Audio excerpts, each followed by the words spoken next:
It's been nearly 3 months since that EF5 tornado ripped through the town of Joplin, Missouri, killing 160 people and destroying a third of the town.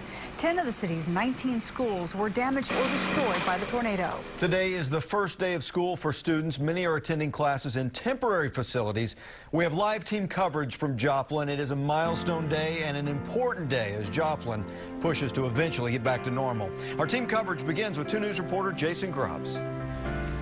Well, Russ, administrators have tried to keep this day as normal as possible. In fact, last week, student and faculty members had gatherings so they could see each other again and reunite. Today was about moving forward with the new school year.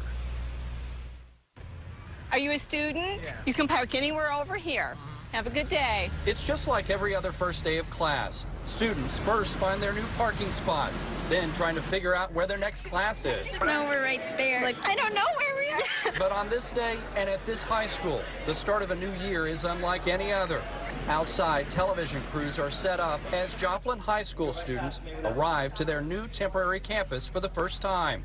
It's inside a vacant department store at a mall. It's pretty neat, actually. It's very huge, small classrooms compared to what we used to have. To be able to create a campus inside of a box store was going to be a challenge. Principal Dr. Carrie Cicada says the district had a short amount of time and 90,000 square feet to work with. It took crews less than 2 months to construct. Dr. Cicada says there's not an auditorium or a gym.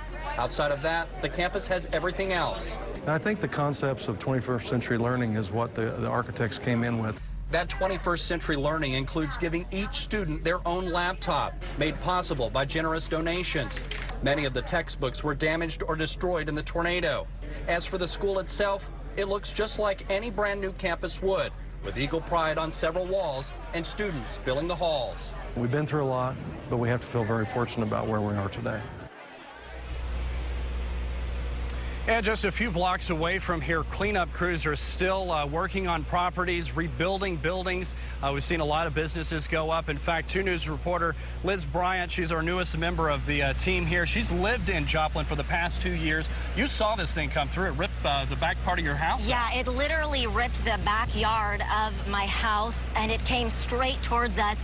May 22nd was probably the most surreal evening of my life, but most notably amazing is the progress made since that Sunday night. I did speak with Mayor Mike Woolston today. He says 370 out of the 500 companies whose buildings were demolished have reopened in different locations. Now, a handful of restaurants along Range Line, which is a main drag of the city, are in the final stages of being rebuilt. According to the Army Corps of Engineers, all 7,500 lots are cleared of debris. The cost of this expedited removal is still being tallied. However, the total is expected to be in the millions, with FEMA paying 90%. City officials have coined a phrase to describe the swift efforts. They say it is, quote, a miracle of the human spirit. Everybody has pulled their share of the load here. This is such a monumental task that no one could do it by themselves, no community could do it by itself, and it's the citizens that have made the difference because of their willingness to get out to help themselves rather than waiting on somebody to come to their aid.